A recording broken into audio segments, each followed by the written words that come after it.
Saudara-saudara pendengar yang kami kasihi dimanapun Anda berada, Anda kembali bersama kami dalam acara Telaga Tegur Sapa Gembala Keluarga.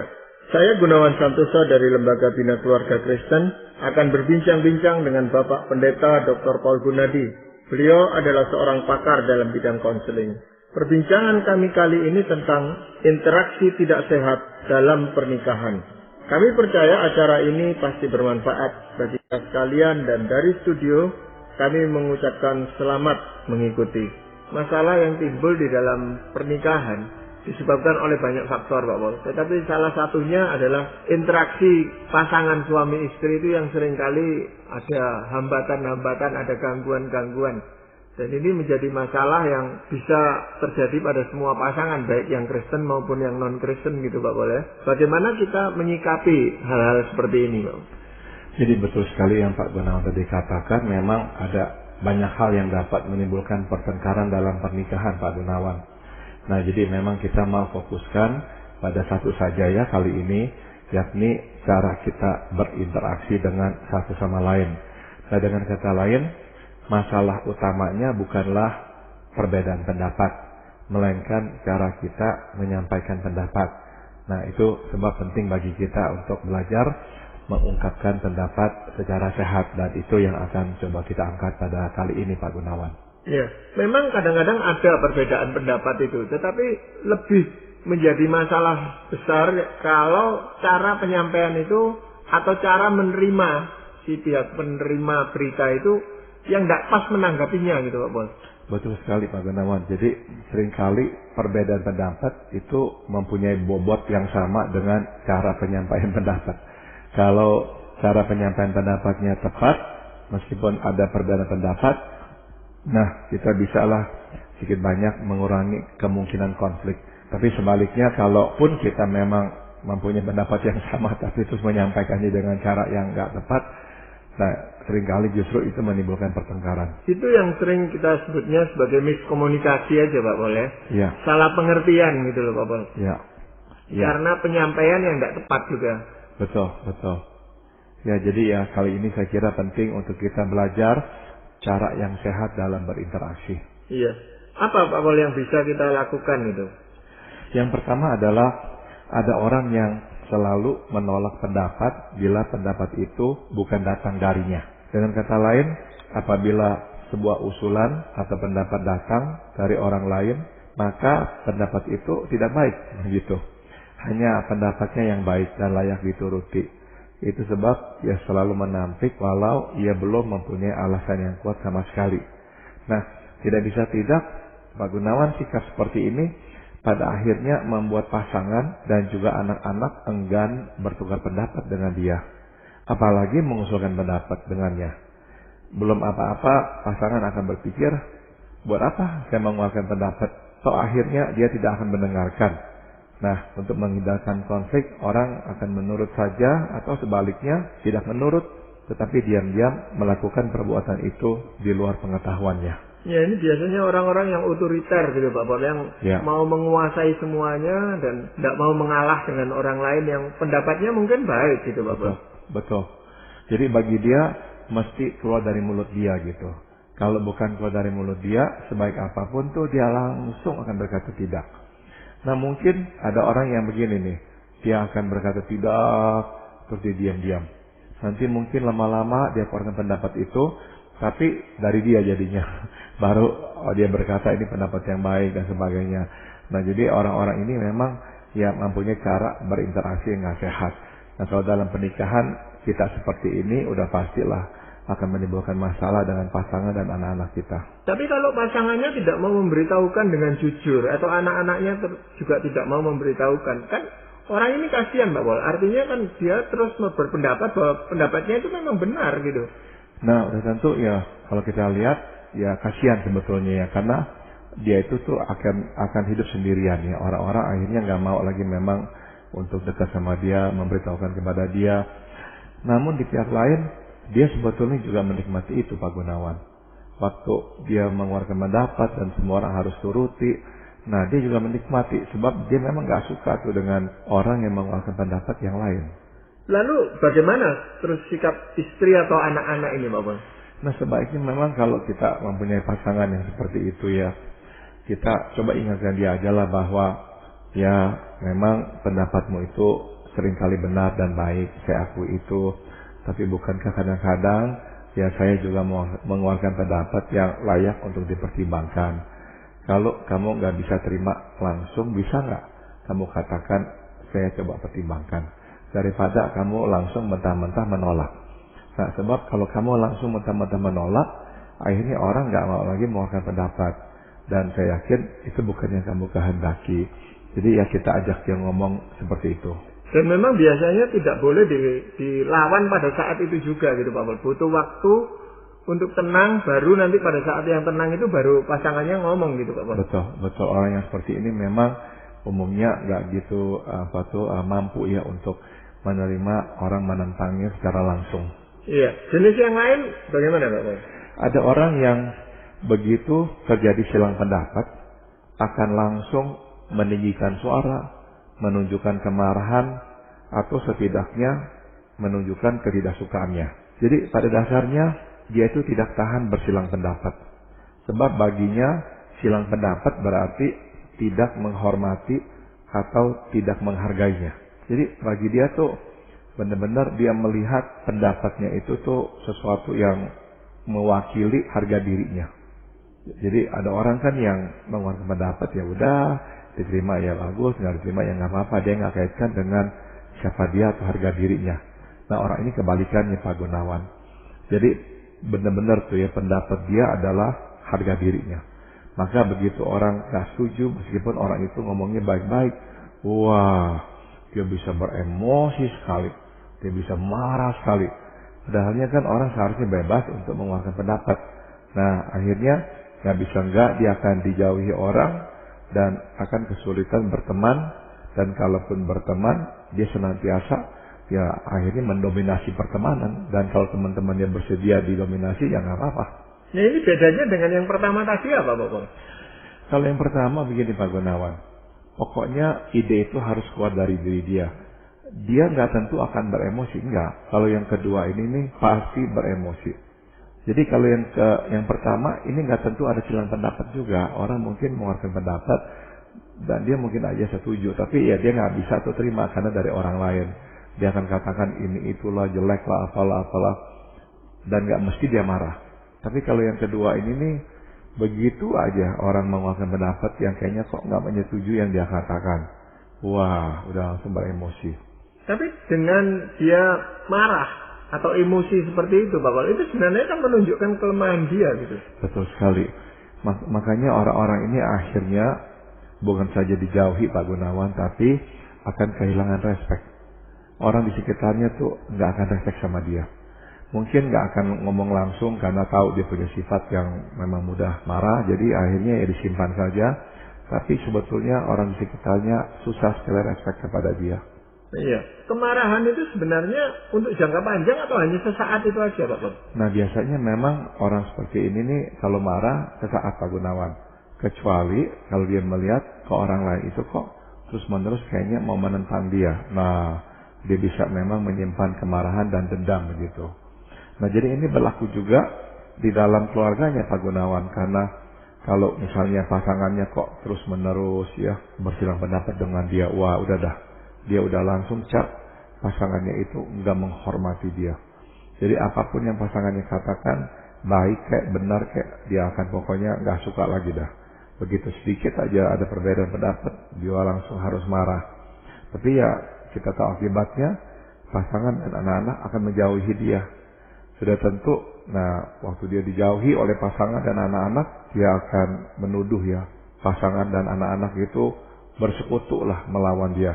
Dia akan selalu berkata bahwa pasangannya dan anak-anaknya tidak dapat menghargainya. Dan seperti itu. Semuanya kasihan. Pada akhirnya Pak Gunawan dia akan harus hidup sendirian. Dan kalau pasangan atau anak-anaknya nggak tahan lagi dengan dia, ya mereka pasti melawan. Atau kalau si pihak pasangannya itu bereaksi sama kerasnya, apa yang terjadi Pak Pol? Wah pertengkaran hebat Pak Gunawan. Biasanya kalau orang seperti ini nih dilawan, wah emosinya memang bisa benar-benar nggak terkendali. Begitu sebab silang pendapat aja udah membuat dia beremosi. Apalagi kalau menunjukkan sikap benar-benar nggak menghormati dia, melawan dia. Orang kayak gini bisa kalap, gitu. Jadi makanya kebanyakan orang, maksudnya keluarganya akan menjauhi dia, mendiamkan dia dah. Masa bodoh dah dia mau ngomong apa, kayak udah didiemin aja dah. Iya, tapi kan kadang-kadang orang itu kesabarannya juga terbatas gitu Pak Bos. Pada satu titik tertentu dia pun akan bisa marah gitu. Ya. Seolah-olah ingin mengatakan bukan cuma kamu tok yang bisa marah, saya juga bisa marah gitu loh. Betul. Cuman memang ya kemungkinannya dia dengar ya itu kecil. Lebih besar kemungkinannya adalah dia jadi kalap. Ya soalnya memang ya nggak bisa tuh dengar orang menentang dia secara frontal. Iya. Ada jenis yang lain dari bentuk interaksi yang keliru ini Pak Bos. Yang ketiga adalah ada orang yang mengatakan ya atau setuju namun tidak melakukannya Pak Gunawan. Mungkin dia sukar ya mengungkapkan ketidaksetujuannya atau mungkin ia hanya ingin mempersingkat percakapan. Jadi udahlah dia bilang iya atau setuju. Apapun penyebabnya, akhirnya percakapan dalam pernikahan menjadi tidak produktif. Pasangan akan kehilangan kepercayaan kepadanya dan tidak jarang terjadi keributan. Sebab pasangan merasa frustrasi karena apa yang disepakati tidak dijalankan. Ya akhirnya pasangan bersikap mendesak dah. Habis udah dikatakan iya, nggak dilakukan. Akhirnya pasangan mendesak, memaksa. Udah tentu dia nggak suka dengan sikap pasangan yang mendesaknya. Makin dia nggak suka didesak, dia makin bersikap pasif, makin tidak kooperatif. Nah, makin-makinan relasi berjarak. Sehingga ujung-ujungnya kalau pasangan ngomong sama dia, bukan lagi dalam bentuk permintaan Pak Gunawan. Karena dia tahu percuma minta. Jadi percakapan lebih bercorak tuntutan dan penagihan janji. Harus begini, kamu jangan lupa begini. Atau, mana, kamu udah janji kan? Kenapa kamu nggak lakukan? Nah, jadi percakapan tuh muter-muternya tuh tuntutan dan penagihan janji itu.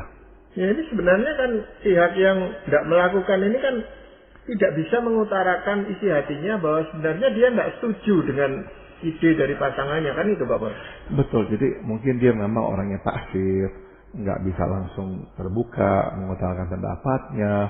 Namun, ya tadi Pak Ganang udah singgung juga, kesabaran ada batas. Lama-lama pasangannya frustrasi. Karena ya kalau nggak setuju ya bilang, kalau nggak mau kerjakan ya bilang. Tapi kok nggak bilang, malah bilangnya iya. Tapi terus nggak dilakukan. Nah lama-lama pasangannya udah nggak bisa sabar menunggu lagi dah. Nah akhirnya untuk memastikan sesuatu itu akan dilakukan sesuai dengan janjinya, maka ya akan didesak. Mungkin akan marah, akan dituntut.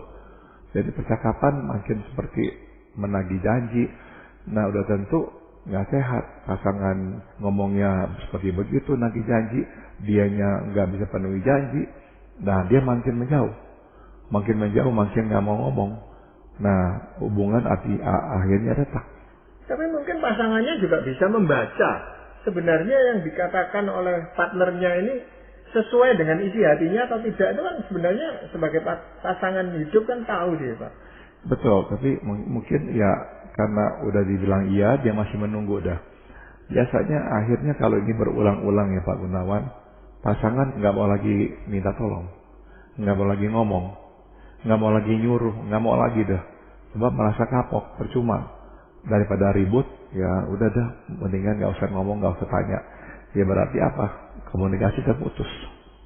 Iya, padahal sebenarnya komunikasi ini yang harus dibangun gitu Pak Bos. Jadi kalau memang mengerti pasangannya seperti punya kelemahan seperti itu kan sebenarnya bisa dibantu dengan menanyakan ulang atau menjelaskan lagi, memastikan bahwa iyanya itu memang akan dilaksanakan atau tidak gitu. Memang harusnya begitu ya. Jadi kalau kita bisa bersabar, ajak dia ngomong baik-baik dan tanyakan, kamu nggak setuju ya? Ya enggak, oke. Kamu setujunya apa? Jadi memang seharusnya kita nggak bereaksi dengan keras gitu. Karena makin kita bereaksi keras, makin ya dia takut. Makin dia makin seperti siput ya yang akan menarik diri ke dalam karangnya. Iya. Mungkin ada bentuk yang lain Pak Bos dari interaksi yang tidak sehat ini. Ada orang yang sukar mengerti dengan tepat karena dia sulit berkonsentrasi untuk duduk mendengarkan. Ini seolah-olah kan memang hal yang simple ya Pak Gunawan, tapi memang ada loh orang yang memang nggak bisa konsentrasi itu, duduk diam dengarkan orang ngomong.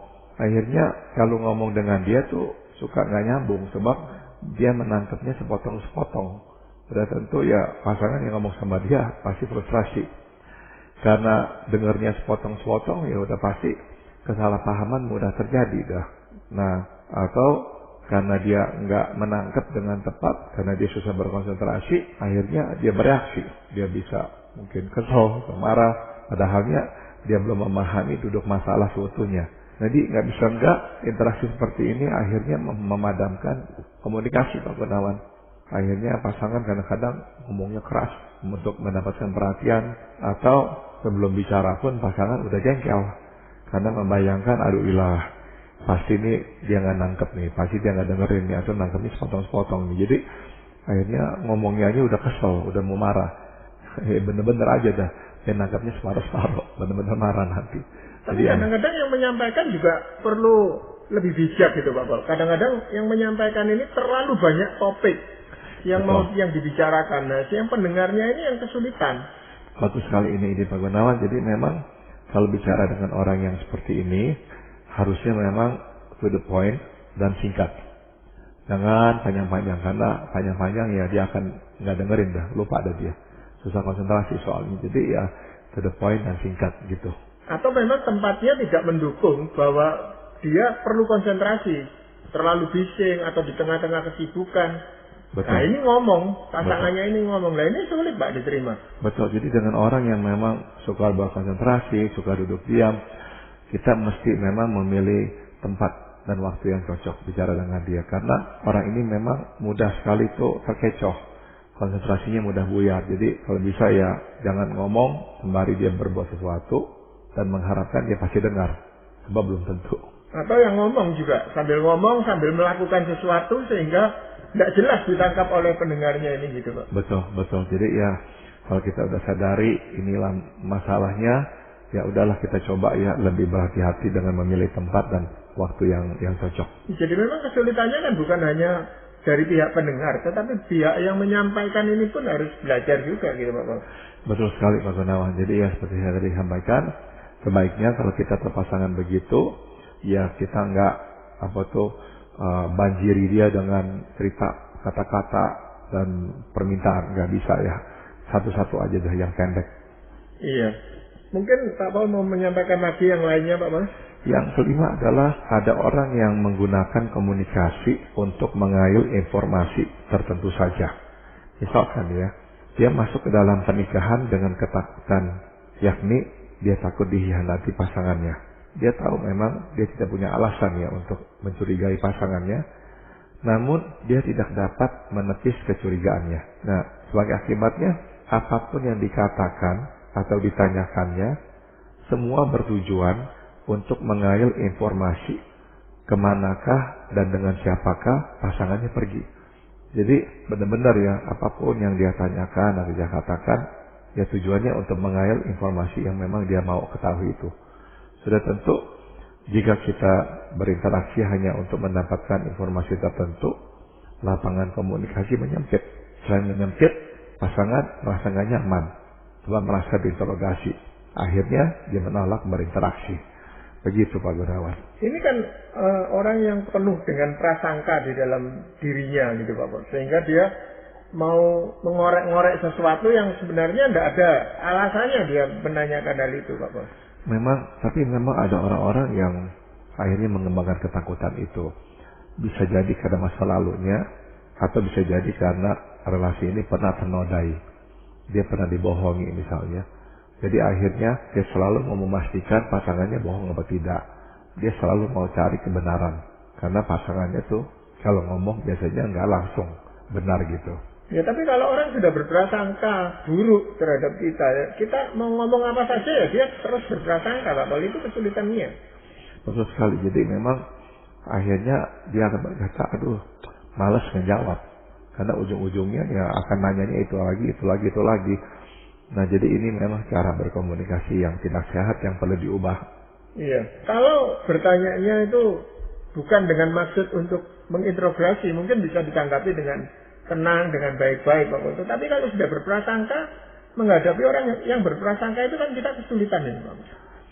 Iya, tadi saya sudah singgung, bisa jadi memang dia berprasangka karena ada penyebabnya gitu. Jadi akhirnya ya memang dua belah pihak lah harus juga introspeksi diri ya. Kalau memangnya kita tahu pasangan itu tuh curiga karena kita pernah membohongi, ya udahlah, jangan menutupi lagi. Kalau bicara sejelas mungkin lah. Jangan sampai tunggu pasangan nanya, baru kita cerita, baru kita buka lagi yang lainnya, seperti jadi ada lapisan demi lapisan. Nah, jadi kita juga dari pihak yang memang nggak suka diinterogasi, sebaiknya ya belajarlah untuk terbuka.